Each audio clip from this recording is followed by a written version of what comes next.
Carta de Tiago, 3º capítulo, verso 1 e verso 2. Aleluia. Aleluia. Diz assim: meus irmãos, muitos de vós não sejam mestres, sabendo que receberemos mais duro juízo. Porque todos tropeçamos em muitas coisas. Se alguém não tropeça em palavra, o tal varão é perfeito, e poderoso para também refrear todo o corpo. Amém? Por enquanto, somente até aqui. Nós vamos estar meditando hoje nesse texto de Tiago, 3º capítulo. Tiago foi irmão de Jesus, de sangue, filho de Maria e José, o carpinteiro. Se converteu depois da ressurreição de Cristo. Ele se converte, não é o apóstolo Tiago, porque o apóstolo Tiago foi morto, decapitado. Está lá em Atos dos Apóstolos. Esse Tiago é o irmão de Jesus, assim também como Judas. Tem a carta de Judas também, que é depois de 3ª João, que também é outro irmão de Jesus. Porque a família de Jesus, os irmãos dele não criam nele enquanto ele estava na terra. Não criam, duvidavam. E depois, a partir da morte e ressurreição, eles vieram acreditar, crer no Senhor Jesus. Então Tiago é este, foi um dos líderes da igreja também, junto com Pedro e com os outros apóstolos.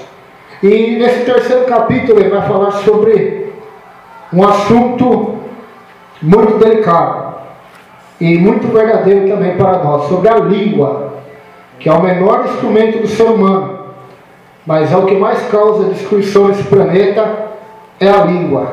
As guerras, muitas guerras acontecem por causa da língua.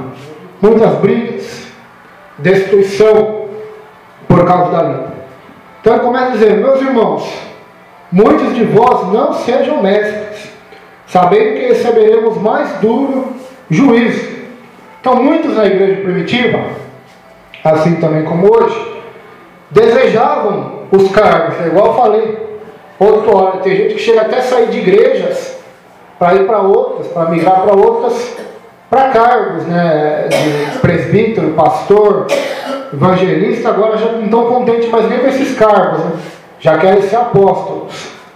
Então na época de Tiago, da igreja primitiva, também não era diferente.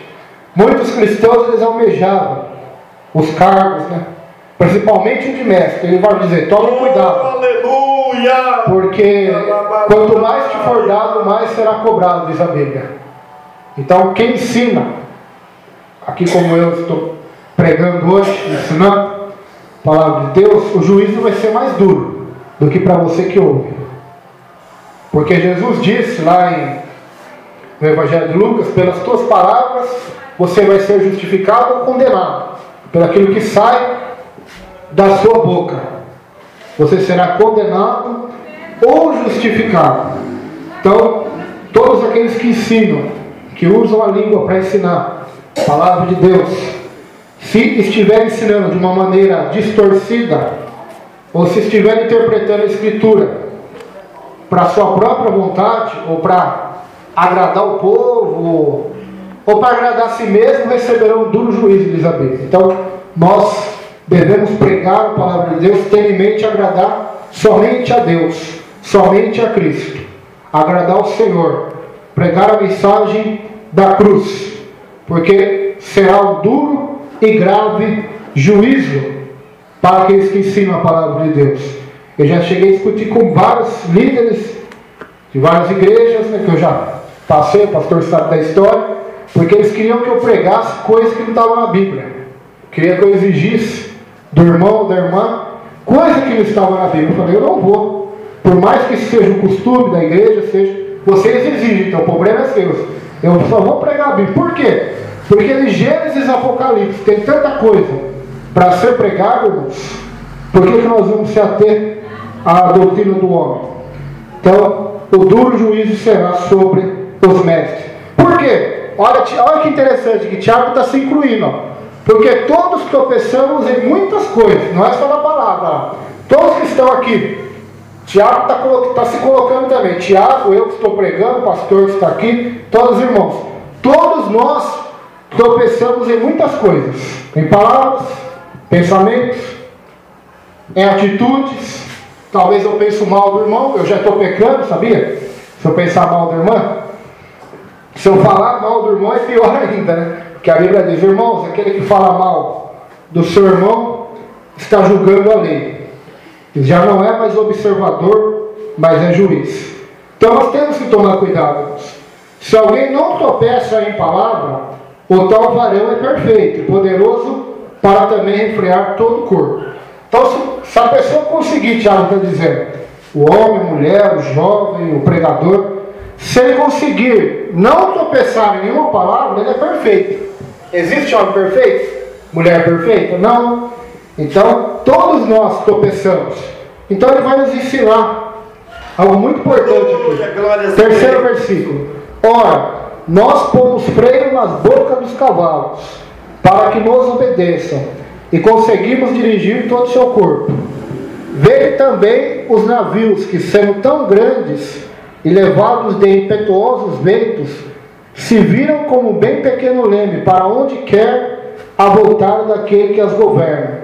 Assim também a língua é um pequeno membro e gloria-se de grandes coisas. Vede quão grande bosque um pequeno fogo incendeia. A língua também é um fogo, como um mundo de iniquidade. A língua está posta entre os nossos membros e contamina todo o corpo, inflama o curso da natureza e é inflamada pelo inferno. Então nós observamos aqui, irmãos, que os cavalos, o homem conseguiu colocar freio para controlar. Os bois, os animais, o homem conseguiu domesticar. Os carros, os aviões, os navios, o homem conseguiu controlar também, sujeitar. Mas a língua, desde a época de Adão e Eva, o homem não consegue controlar. É isso que o Tiago está dizendo aqui. Nós não conseguimos controlar. E temos que tomar cuidado. Por quê? Porque a nossa língua é como fogo. E para você botar fogo no mato, nós que moramos aqui em São Manuel, que é uma cidade pequena, tem bastante mato, capim, você não precisa de muito fogo, precisa? Basta o rapaz jogar uma bituquinha de cigarro ali, uma faísquinha, para incendiar todo o mato e toda uma floresta. Então o Tiago está fazendo uma comparação. Assim também é a língua. Com uma só palavra, com uma só sílaba talvez, você pode incendiar muitas coisas e pode transformar a vida de alguém no inferno. É a mesma coisa, eu ouvi uma fofoca, só vou dar um exemplo para os irmãos. Eu ouvi uma fofoca, alguém falou mal para mim da irmã Maria, que a irmã Maria está o marido dela. Olha só, e não é verdade, é uma fofoca. Eu vou lá e falo para o irmão. E aí? Se tornou um inferno a vida deles, não se tornou? Por quê? Por causa da língua. Então nós temos que tomar cuidado com isso. A língua, ela pode transformar a vida do ser humano no inferno. Por isso que Salomão diz que a nossa língua tem que ser como um remédio e não como um veneno. Uma língua de veneno. Versículo 7. Porque toda a natureza, tanto de bestas feras como de aves, tanto de répteis como de animais do mar, se amansa e foi domada pela natureza humana. Mas nenhum homem pode domar a língua. É um mal que não se pode refrear. Está cheia de peçonha mortal. Então a nossa língua, irmãos, ela está cheia de veneno. E ela só presta. A nossa língua, eu dou risada porque está falando de nós, está falando de mim, está falando de você, todos nós aqui. Porque esse texto não está falando para os ímpios. Tiago está falando com os cristãos aqui, com nós. Então, se nós não colocarmos a palavra de Deus nos nossos lábios, irmãos, só sairá dos nossos lábios veneno. Só sairá dos nossos lábios coisas que não agradam ao Senhor. Por isso que Paulo, na carta de Efésios, vai dizer assim: habite ricamente em vocês a palavra de Cristo. Para quê? Para que dos seus lábios saiam as palavras de Deus. Até porque, irmãos, Jesus nos ensinou Porque a nossa boca fala que o coração está cheio. Se o meu coração estiver cheio de avareza, eu quero dinheiro, eu quero prosperidade, então eu só vou pregar prosperidade, como a irmã disse hoje. Eu vou incentivar os crentes a querer prosperidade, a querer conquistar. Hoje eu vi uma postagem no Facebook lá de um cidadão, e ele postou assim: hoje eu vou pregar na igreja para vocês como vocês podem conquistar. Então, esse é o desejo da grande maioria, né? E a boca deles, a língua deles, simplesmente estão falando o que o coração deles está cheio. Está cheio de desejo de conquistar este mundo, conquistar essa terra. Notemos que nem tudo é Deus. O que o diabo ofereceu para Jesus? Jesus, se você se prostrar e me adorar, eu vou te dar tudo, o mundo, porque tudo é meu e eu dou a quem quer. Satanás falou para Jesus. Jesus desmentiu Satanás lá? Não, era verdade. Ele simplesmente disse assim: vai, Satanás, porque está escrito: adorarás o Senhor teu Deus e só a Ele servirás e só a Ele prestará cultos. Escutei uma pregação do pastor Paulo Júnior sobre isso. O pastor também escutou, então CD o pastor, tem na igreja aqui o CD. E ele disse que as pessoas estão trabalhando, enriquecendo para deixar para o anticristo. Vai deixar tudo para o anticristo. Todos os seus carros, suas mansões, suas casas, vai ficar tudo para ele. Porque nosso Senhor Jesus deixou bem claro que o nosso tesouro não está na terra, mas sim no céu. Então nós devemos usar a nossa língua, usar o nosso corpo, a nossa mente, o nosso coração, para juntar tesouros no céu e não na terra. A língua é o mal que não se pode refrear. Você não consegue refrear. Você pode refrear carros, cavalos, animais, você pode domesticá-los, mas você não consegue refrear a língua do ser humano. Mãe fala mal de filhos, filhos falam mal de pais, irmãos falam mal de irmãos, amigos de amigos. Você quer ver onde existe fofoca? No meio que existe fofoca também são empresas. É o tal de um querendo puxar o tapete do outro, prejudicar o outro, não com obras, mas com a língua. Então nós devemos tomar cuidado com a nossa língua, irmãos, porque com ela, Jesus disse que seremos julgados por Deus. Versículo 9: com ela bendizemos a Deus e Pai, e com ela amaldiçoamos os homens, feitos à semelhança de Deus. Então devemos tomar cuidado, irmãos, porque com a nossa língua nós cultuamos a Deus, damos glória, aleluia, mas com ela também nós podemos amaldiçoar os homens, feitos à semelhança de Deus. Então não pode existir isso. Eu vi um pregador americano, e ele é um pregador que é muito conhecido, Benny Hinn. Não sei se vocês já ouviram falar. Ouviram falar já, Benny Hinn? Já ouviu? Já. Tem um vídeo na internet, porque se eu estiver inventando é um pecado gravíssimo isso. Mas tem um vídeo na internet, ele está pregando e fala assim: eu coloco uma maldição em todos aqueles que não creem nesta unção que eu estou ministrando. Então como pode um homem de Deus colocar maldição no povo? Então, biblicamente falando, ele está totalmente errado, né? Totalmente fora. E nessa área, não estou falando que ele não é um homem de Deus e que ele é do diabo, isso é só Deus que sabe, né?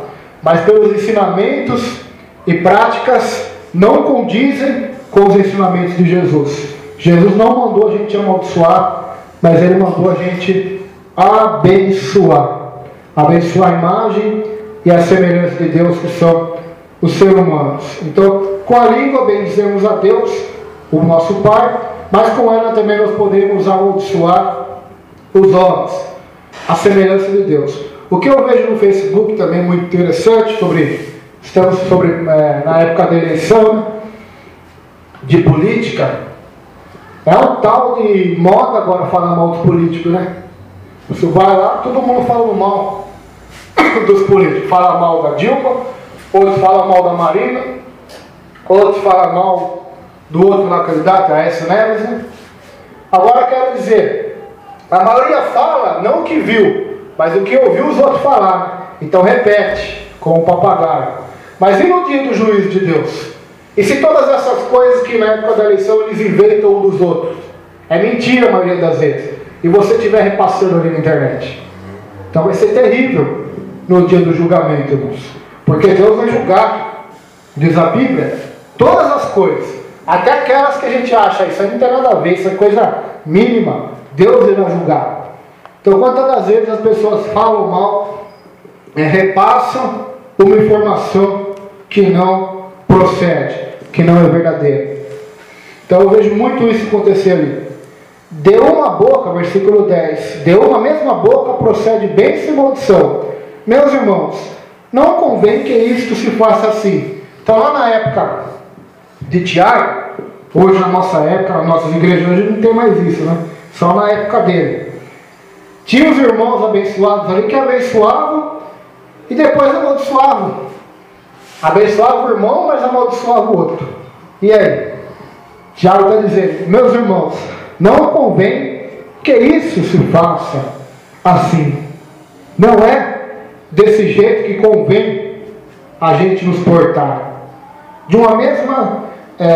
então o costume, irmãos, costume, graças a Deus, eu tinha no começo da conversão, mas eu não tenho mais, de chamar o cara do mundo de filho do diabo. Tem uns crentes que tem esse costume feio, não tem? Filho do diabo, filho da pombagira. Eu tinha esse costume também, eu falo porque eu tinha. Mas eu creio que Deus já me libertou disso. Então é um costume terrível, irmãos, porque você está lançando praga na pessoa. Olha o que você está chamando a pessoa. Filho do diabo. Aquele lá é filho das trevas, aquele lá é endemoniado. Quantas das vezes eu vejo até crentes hoje falando isso. Então temos que tomar cuidado, irmãos. Porque se você está falando com uma pessoa endemoniada, que era dominada pelo demônio, não é? E não é assim. Não é assim que nós devemos agir e fazer. De uma mesma boca procede bênção e maldição. Meus irmãos, não convém que isso se faça assim. Tem um grupo de cristãos também, na nossa geração, que se você falar mal dele, ele vai te chamar de demoniado, vai orar para Deus te matar. E se Deus for matar, irmãos, vou fazer uma pergunta agora. Se Deus for matar todo mundo que fala mal, ia sobrar quem vivo desse planeta aqui? Me fala. Me fala um perfeito que ia sobrar vivo. Se Deus fosse resolver matar todo mundo que fala mal, um dos outros. Então, a nossa luta, o cristão tem essa luta, de dominar a sua língua, para com ela abençoar e bendizer a Deus. Versículo 11. Porventura, deita alguma fonte de um mesmo manancial, água doce e água amargosa? Meus irmãos, pode também a figueira produzir azeitonas ou a videira figos? Assim tampouco pode uma fonte dar água salgada e doce. Ou seja, a árvore boa tem que dar bons frutos. A fonte de água doce tem que dar água doce, não água amargosa, não água salgada, água que não é boa para se beber. Então, que a nossa língua, irmãos, que as nossas palavras saiam água doce para as pessoas beberem, saiam frutas boas para as pessoas comerem. Porque, pode ver, tem gente que a gente conversa, que a gente encontra na rua e vai conversar. Tem pessoas que parece que da boca dela só sai sujeira, só sai fruto podre, água amargosa, água salgada, que não dá para se beber. É só murmuração, reclamação, palavrão, blasfêmia. É só falando mal da vida dos outros. Eu não consigo ficar perto de gente assim. Não sei se você consegue. A pessoa chega a ser tão ruim, que acaba se tornando-se insuportável ter um diálogo com ela. Por quê? Porque ela usa a língua somente para a inveja, para a maldade, para a fofoca, para as maldições. Então nós devemos controlar a nossa língua, irmãos, dominar. E quem conseguir fazer isso se torna perfeito, diz a palavra de Deus. Então, se a gente conseguir, se tornamos perfeitos, né? Ah, mas então ninguém vai conseguir, porque ninguém é perfeito. Mas Jesus Cristo, Ele vai dizer assim lá no Evangelho de Mateus: sede vós perfeitos, como é perfeito o vosso Pai que está nos céus. Sejam vocês perfeitos. Ou seja, não se, por que Ele está dizendo isso? Para a gente não se acomodar. Ah, mas eu já cheguei no nível na igreja, eu já sou pregador, eu sou pastor, já está bom, né? Preciso orar mais, preciso mais ler a Bíblia, não preciso mais mortificar a carne, não preciso mais guardar o pensamento, já cheguei no nível bom. Não. Quando tem essa palavra, sede vós perfeitos, então significa que ainda falta muito para a gente progredir, crescer ainda em Cristo Jesus, nosso Deus. Por quê? Porque o nosso padrão de santidade, de perfeição, não é o homem, mas é Deus. Então, nós temos essa obrigação. Por quê? Porque se eu me comparar a minha conduta cristã com outros cristãos, eu estou agindo de uma maneira que a Bíblia não manda eu agir. Por quê? Porque, por exemplo, só vou dar um exemplo. Ah, já está bom o jeito que eu estou fazendo, né? Eu venho mais na igreja do que o pastor Josué. Ah, eu oro mais do que aquele irmão, eu jejuo mais do que aquela irmã. Já está bom. Então muita gente compara a sua espiritualidade, sua vida cristã, com outros cristãos. Ou então aquilo causa até um orgulho. Por quê? Porque ele olha para outros cristãos e diz: olha, eu já estou bom, estou indo na igreja, estou ouvindo a palavra. Olha aquele cristão, aquela outra, vive no adultério, vive na fofoca, é viciado em bebida. Então aquilo acaba gerando um orgulho no coração da pessoa. Mas olha o que a Bíblia manda a gente fazer. Se comparar com quem? Com o Senhor. Ah, eu estou orando mais que o pastor, mas eu estou orando igual Jesus Cristo orava. Ah, eu estou jejuando mais do que o irmão, mas eu estou jejuando igual Moisés, igual Elias, igual Paulo. Ah, eu estou fazendo missão, eu estou evangelizando mais do que você. Então eu sou espiritual, mas você está evangelizando, pregando mais do que Paulo, mais do que João Batista e Jesus? Então, é desse nível, irmãos. É dessa maneira que nós temos que nos examinar e nos comparar. Não com a nossa geração, não com os cristãos que estão junto conosco, com aqueles que a gente considera espiritual ou não, mas nos comparar com o espelho que é a palavra de Deus. Ou seja, ah, já está bom do jeito que eu estou. Não, você tem que estar igual a Jesus. É o que a Bíblia ensina, não é o que eu estou inventando, irmão. A Bíblia diz assim, 1 João 2,6: aquele que diz que é de Jesus, que está nele, deve andar como ele andou. Então, se você andar como eu estou andando aqui, é fácil. É muito fácil. Ou se eu andar um pouco melhor que você, e por isso achar que sou melhor que você, é fácil pensar assim também. Por isso que a gente vê muitas igrejas, muitos crentes, muitos pastores orgulhosos. Por quê? Porque eles estão se comparando com a geração deles. Mas quando você começar a se comparar com a geração da Bíblia, com os homens de Deus da Bíblia, que foram os grandes profetas de Deus, como Jeremias, Isaías, Elias, Noé, Daniel, Davi, Estevão, Paulo, Pedro, Tiago e o próprio Jesus, aí você vê que a coisa muda, né? O orgulho já abaixa, vai lá embaixo. Então, o nosso padrão hoje é a palavra de Deus. E você vê, Tiago, hein? O irmão de Jesus, ele se inclui na pregação que ele prega. Ele fala: todos nós tropeçamos e pecamos. Então, quando você vê um pregador subir no púlpito e pregar contra o pecado, como se ele fosse imune ao pecado, não pode ser de Deus, porque todos nós estamos sujeitos ao pecado. Por mais pregador que seja, por mais conhecedor da palavra, por mais que ore, aí sim é mais ainda alvo do pecado, mais ainda é alvo do diabo e de Satanás. Jesus, por mais santo, perfeito que era, foi o maior alvo que Satanás teve nessa terra já. E nenhum outro será igual. Satanás estava sempre à espreita, ao derredor de Jesus, bramando como leão, querendo destruí-lo, querendo fazê-lo pecar contra Deus. Mas Jesus jamais pecou, jamais errou, jamais cometeu nenhuma falha. Por isso que ele é o sacrifício perfeito, porque o sacrifício dele não foi pelos pecados dele, mas foi pelo nosso pecado. Ele morreu pelos nossos pecados. Então, que é um padrão para você imitar, para ser o seu referencial, para ser o seu espelho, é Jesus, é o Senhor. Se espelhar com outros aqui da terra é muito fácil. É fácil. Por que eu falo isso para os irmãos? Porque eu, no começo da minha conversão, eu fazia isso. E eu acho que todo mundo no começo da conversão faz isso. Você se espelha em outros.